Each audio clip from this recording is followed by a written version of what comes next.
Assalamualaikum warahmatullahi wabarakatuh. Alhamdulillah, pada kesempatan hari ini kita masih berkesempatan untuk bagi-bagi pengalaman dan berbagi cerita melalui audio ini. Jadi cerita pada kali ini atau kajian pada kali ini mengenai tentang Dajjal.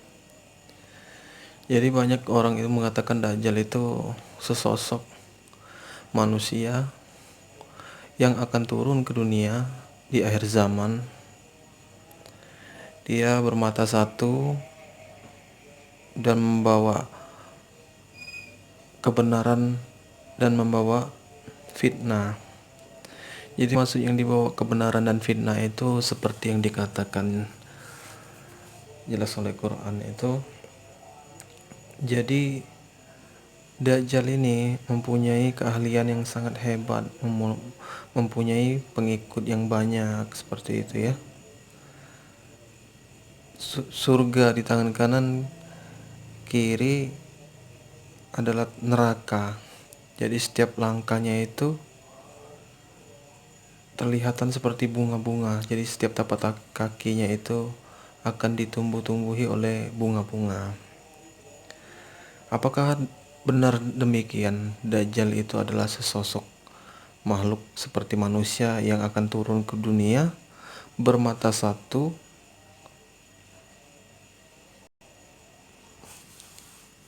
Nah, ini kita akan bedah ya teman-teman ya.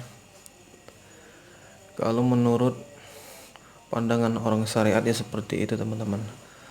Jadi kalau kita kaji lagi untuk kita belajar tentang makrifat ini, jadi itu ibaratnya kata sanepan atau filosofi teka-teki yang dirahasiakan sebenarnya. Jadi pandangan saya, ini menurut pandangan saya teman-teman ya. Boleh teman-teman mau ikut atau tidak itu terserah. Yang penting ini menurut pandangan saya, cerita saya. Jadi menurut pandangan saya yang namanya Dajjal itu mempunyai pengikut yang sangat banyak. Jadi bisa dikatakan dia itu seperti orang alim lah. Dia mempunyai kuasa, dia mempunyai pengaruh yang sangat kuat. Jadi dia bisa membolak-balikkan neraka, bisa menjadi surga, surga bisa menjadi neraka. Itu maksudnya seperti ini teman-teman. Jadi Dajjal ini yang dibilang tangan bisa membolak-balikkan neraka itu bukan sebenarnya, itu hanyalah kata perumpamaan. Saking Dajjal ini berilmu, ilmunya tinggi, jadi pengikutnya banyak. Nah, terus apakah benar Dajjal itu bermata satu? Benar bermata satu, tetapi bukan berwujud manusia yang mempunyai mata satu. Lalu seperti apa Dajjal itu? Jadi seperti ini. Yang dibilang bermata satu itu, jadi Dajjal ini sebenarnya manusia sama seperti manusia biasa, tetapi mempunyai kecerdasan, kepintaran, dan mempunyai banyak pengikut. Jadi Dajjal ini dianggap suci oleh orang-orang. Surga bisa dijadikan neraka, neraka bisa dijadikan surga. Nah, menurut pandangan Dajjal bermata satu itu maksudnya itu pandangan, bukan matanya satu.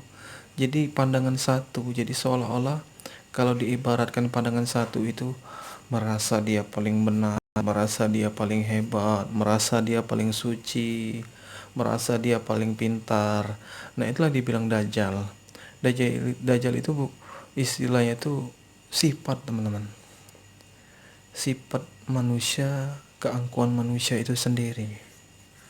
Tetapi manusia ini yang diramalkan Dajjal itu memang benar-benar mempunyai karakter yang seperti itu, mempunyai banyak pengikut. Dia ini orang alim sebenarnya, Dajjal itu. Tetapi kealiman dia tadi untuk menghiasi dirinya agar mempunyai banyak pengikut dan yakin kepada dia, seperti itu. Jadi kebanyakan pengikutnya juga nggak sadar kalau dia sedang ikut Jadi yang dibilang mata satu itu menurut pandangan dia. Dia merasa paling benar, dia merasa paling alim, dia yang merasa paling pintar, dia merasa paling hebat. Jadi intinya kalau Dajjal bermata satu itu pandangannya bukan matanya.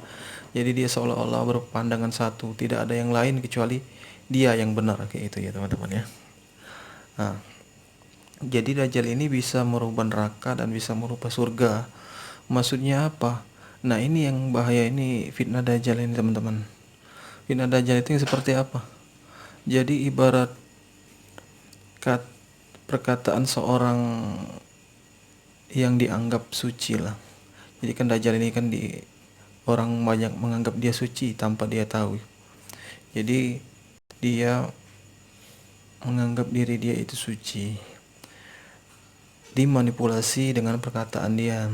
Jadi pengikutnya itu percaya kalau yang dibilang kebaikan ini, kebaikan buat umat, kebaikan untuk sesama, padahal jalan kebaikannya itu sangat salah dan bisa merugikan orang banyak.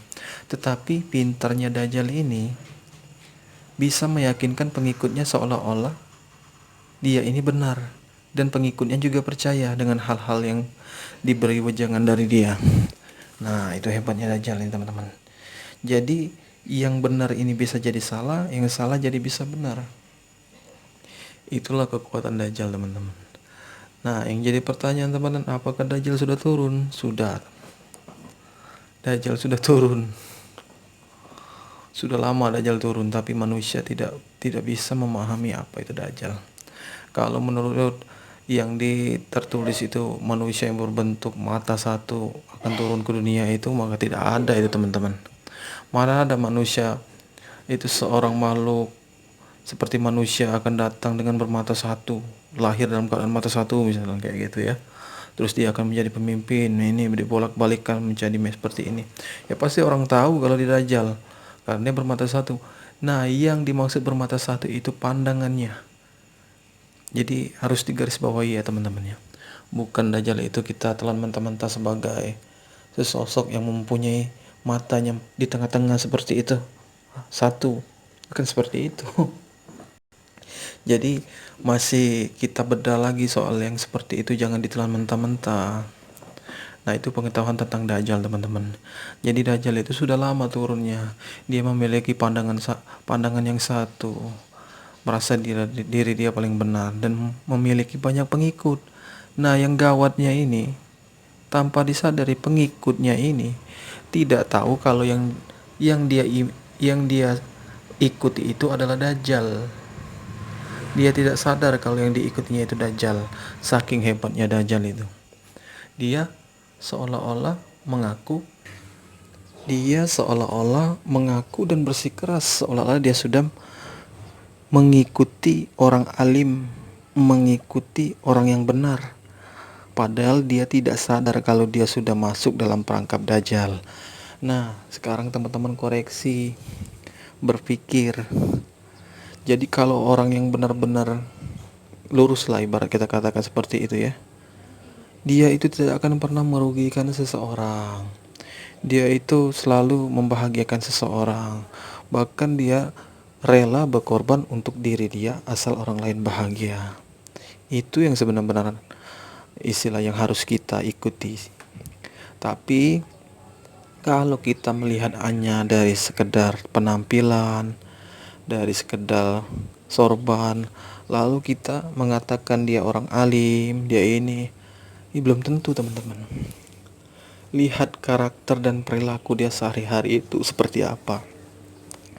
Kalau memang dia perilakunya sehari-hari baik dengan sesama, tidak merugikan orang, selalu mengajarkan tentang kebaikan, selalu meluruskan kita apabila kita ada kesalahan, nah itu bolehlah diikuti. Tapi kalau hanya sekedar perkataannya saja yang bagus, bajunya saja yang bagus, tapi masih menjelek-jelekan orang lain, masih mengatain orang lain, masih mengajak kita untuk berbuat anarkis, nah itu hati-hati teman-teman. Jangan-jangan kita sudah terperangkap dengan Dajjal. Nah, jadi seperti itu ya teman-teman. mungkin audio yang sedikit ini bisa menambah wawasan kita, terutama untuk diri saya pribadi. Jadi jangan salah sangka dan mudah terpercaya dengan hal-hal yang menilai dari seseorang itu dari penampilan. Lihatlah perilakunya. Jangan seolah-olah dia suci, dia soleh, tapi perilakunya masih anarki. Lebih baik kita mengikuti orang-orang yang kita anggap lusuh bajunya, tidak terlalu mementingkan penampilan, tetapi akhlak dan perilakunya selalu terpuji dan baik. Itulah yang patut kita ikuti. Jadi pesan saya, hati-hati teman-teman. Jangan kita merasa kita ini mengikuti orang alim, tidak taunya kita terperangkap dalam genggaman dajjal. Oke teman-teman, semoga audio ini bermanfaat. Dengan yang sedikit ini bisa bermanfaat bagi kita. Saya ucapkan terima kasih. Assalamualaikum warahmatullahi wabarakatuh.